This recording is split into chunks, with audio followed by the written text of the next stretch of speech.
নমস্কার, সবাই কেমন আছেন?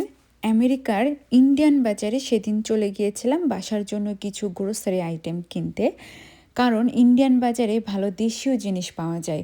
সো গ্রোসারি আইটেম দেখতে দেখতে হঠাৎই চোখে পড়ল বাংলাদেশের বহু পরিচিত পটেটো চিপস, যেটা কিনা খুবই জনপ্রিয় এবং খেতেও অনেক মজা।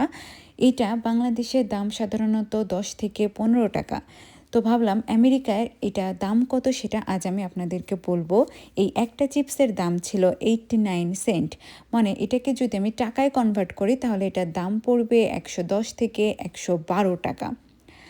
আর পাশেই ছিল মিস্টার টুইস্ট চিপস, যেটাও কিনা বাংলাদেশে খুবই জনপ্রিয় এবং মজার খেতে। এটা বাংলাদেশে সাধারণত 15 থেকে 20 টাকা পড়বে, আর এখানে ছিল $1.09, যেটা টাকায় কনভার্ট করলে 136 টাকা পড়বে। মানে ভাবা যায় এখানে কত দাম। মানে ডলারকে যখনই আমি টাকায় কনভার্ট করি ভাই, গলা দিয়ে কিচ্ছু নামবে না। তাই ভেবে রেখেছি যখন দেশে যাব তখন সকাল বিকাল দুপুর রাতে যত পারি এই চিপস খাবো। তাও আমেরিকাতে এই চিপস কিনে খাবো না।